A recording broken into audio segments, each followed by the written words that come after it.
Hello and welcome to the channel. This is Steel City Knives. Right, we're going to be having a look at this knife today. This is a Cooper Cutlery under the brand Battle Axe. We're going to be having a look at the knife, but we're also going to be having a look at the company itself because they're quite exciting. They've got a lot of brands under there that they own and they're going to do stuff with in the future, and I'm just really excited about the company in general. So let's get into it. So, right, should we talk about when they first came out? So this is from 2021, so a bit of an older knife now.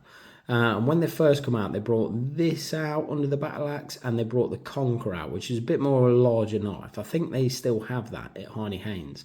So they retailed this over here for £120.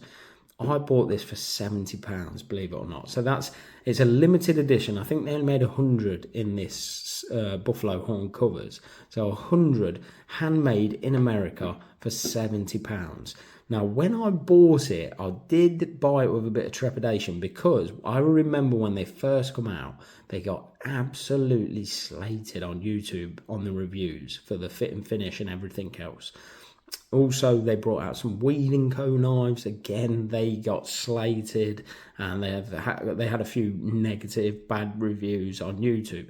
So when I bought it, even though if you look at it on paper, that's an amazing deal. It's £70, 100 made, handmade in America, phenomenal deal.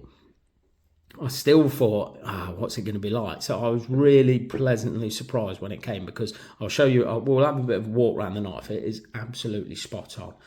But like I say, so when they first come out, but if we put this into a bit of context, you've got, so when Queen went out of business, Cooper Cutlery bought a lot of their equipment. In fact, it tells you here.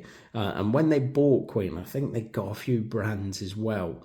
That because they bought the Shatton Morgan brand, and then I think there was maybe a few others. I know that Gowanda Cutlery, I think that was owned by Queen at that point and fell under Shatton Morgan. So I think they acquired a few more brands through that aspect of it.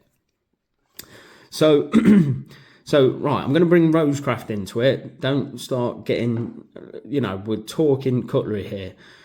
So they got slated. And this is what I'm saying. This is the difference between cutlers and a machine-made knife, okay?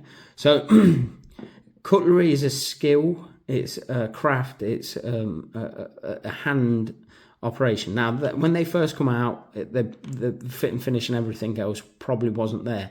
They've since then got better and better and better. And that's what you're doing. You're investing in the people, the skill set, the craft.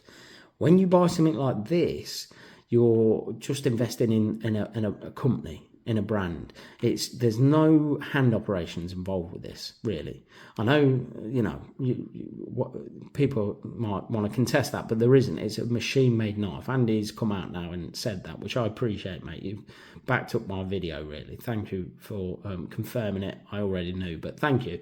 It gave a bit of clarity. But this is what I was trying to say with that video.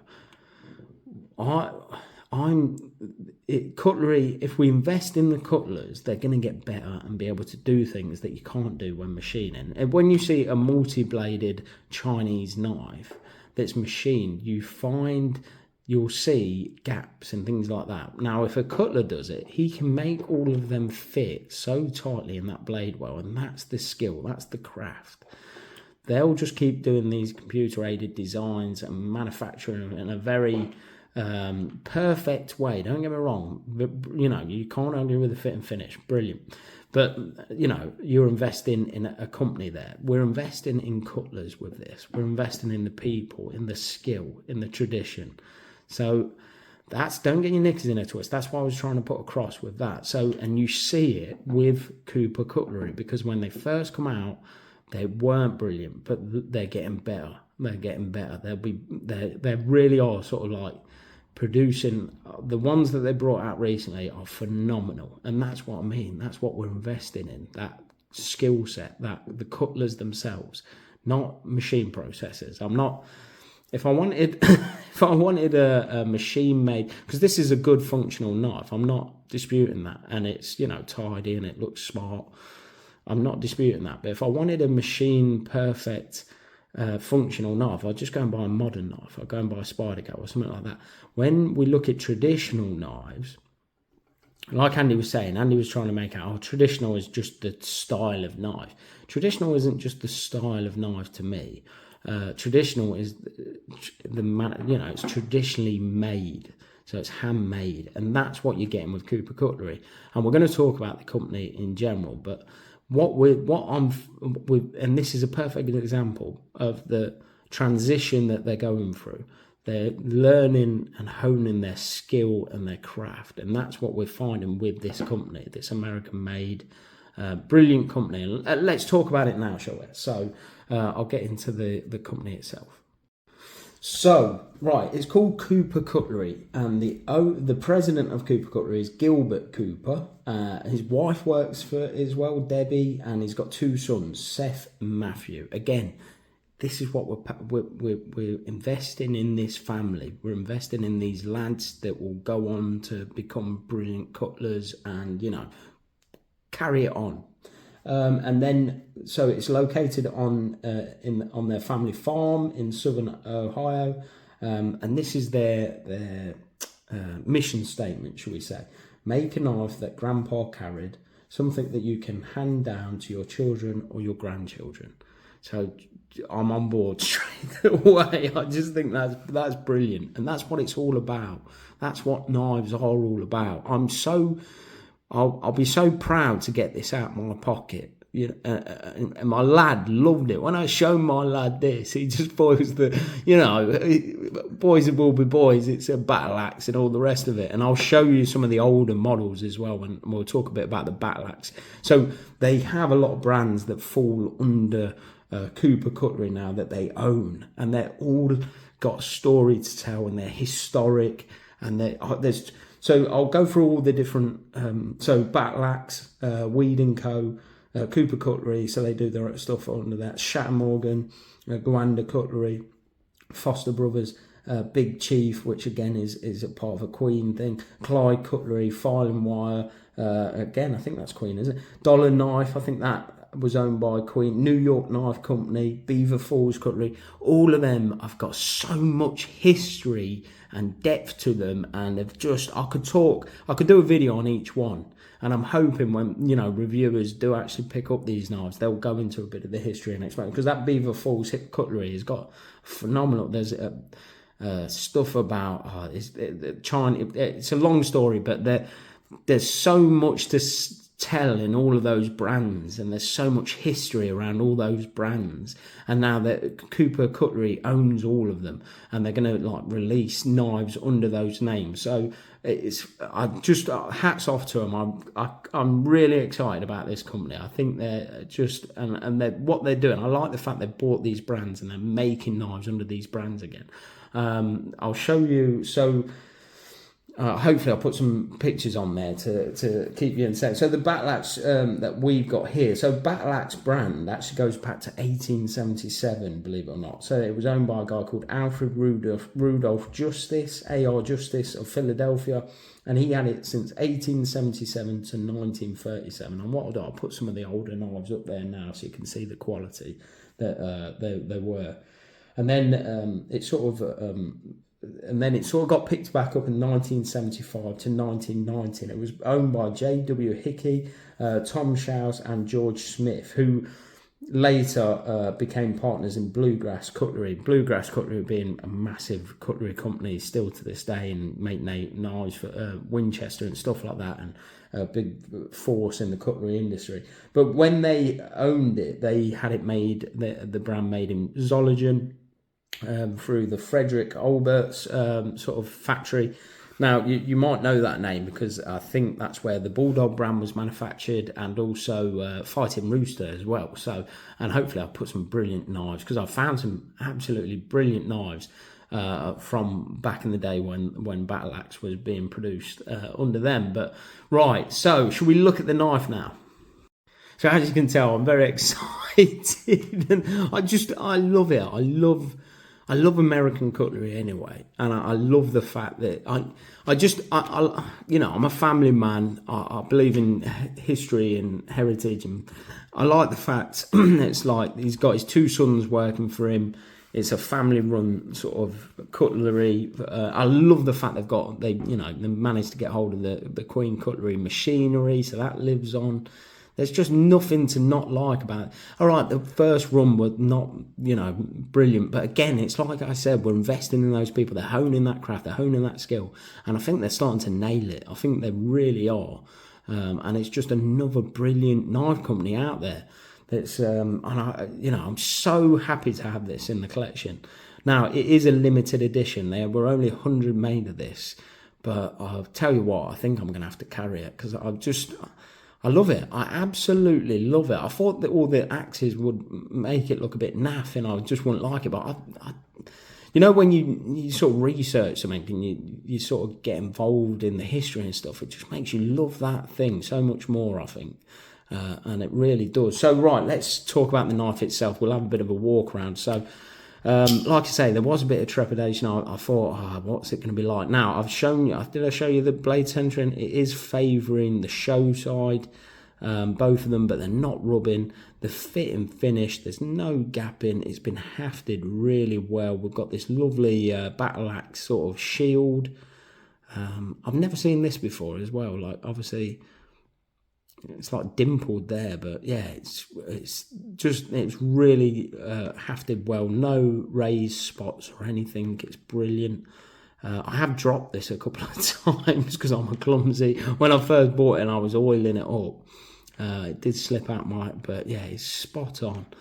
No feathering in the buffalo horn. It's all, but I like that look with this, definitely. So the sizes of it is 4 1/8 closed, so it's a full normal size trapper. To me, this is UK legal. So the actual blade lengths on both of them are 3 1/8, so just slightly above the 3-inch, but the cutting edge is 2 3/4. So you carry whatever you feel. I'd argue the toss with them and just say, look, it's the cutting edge is under 3 inches. But these are the tang stamps. You've got the Battle Axe brand there, 2 axes, and then you've got Winchester, Ohio, and then 2021. And I believe there's a tang stamp on this as well. So I'm going to do a short of this straight away, and it's exactly the same on that. Both stamped, and then you've got this reverse etching. Now, I'm not a fan of reverse etching, but I love the way. I'm not a fan of etching in general, but I do like this. Right, we'll do a cut test. I've been doing a bit of sharpening today, so it came nice and sharp, both of them. It has got a really nice pull on the spade blade, especially. It's got a lovely pull, and the walking. You listen to this, and then the torque. So the spade blade has definitely got a better walking torque, but nice pull, nice action in general. Came nice and sharp. I'll show you the blade grinds. It is polished, so it is a bit of a fingerprint magnet, but right, I'll show you the box, because, well, I say the box, it's a tube, because even that they've done a really good job on. So I'll just zoom out real quick for a minute and just move some of my stuff out of the way. I'll show you the tube. So let's have a look. So here we go. So this, just move that out of the way. So as if you know GECs, they do come in these sort of tubes, so very similar. It's not got any of the model or anything like that on that one. Now, I do love GECs. It's got this really old school sort of design. Maybe not so much on this, and it's not very clear to see. I don't really like the style of writing or whatever, but it's still brilliant. It's a nice thing to get with a knife. So what we got pocket knife, Battle Axe brand, and then Winchester, handmade, hand sharpened, made in the USA. And then got the nice American flag there with domestic and imported materials, bought it from Heine Haynes. But I'll show you the paperwork just in case you want to pause and read that. So we've got a bit of information about Cooper Cutlery. I think that's the warranty and things like that. And then this is telling you a bit of information about the. See, Bluegrass Cutlery is like quite a really massive company, and what I'll do, we'll probably end up talking about them on the channel anyway. But yeah, So it does say there as well. Look, we made 100 stag trappers, 100 red bone, 100 green bone, white bone, and buffalo horn. So only 100. So really, should be a collector's piece. I know they had some seconds and they put EDC on an etch on the blade there. So ones that didn't quite make the. Now I don't know if that's incorporated in the 100 they made, but yeah, they have like seconds that they sell a bit cheaper, and they print EDC on it to distinguish between the two, so you know you're getting a second. But I think I'm going to end up using this. I really do. I know there's only 100 of them made, and it was one of the first probably that they brought out, so it probably has got a lot of, because these are going to be big. I just know Cooper Cutlery are going to be big. They're already selling like crazy, but just a phenomenal company, really are, and I'm so glad to get this one in the collection. Right, that's all from me. I was really excited to do this. I'm really happy I've got one. I can't believe I picked it up for £70, a limited edition, 100 made from an American-made, handmade company. Well, you can't go wrong, really, can you? Right, that's all from me. Sorry it's been a while. Life's just getting in the way a bit at the moment. Like I say, I'm not going to go anywhere. I'll always be part of this, put something out there and be on YouTube. So thanks for sticking with me. Please like and subscribe, and I'll see you on the next one. Cheers.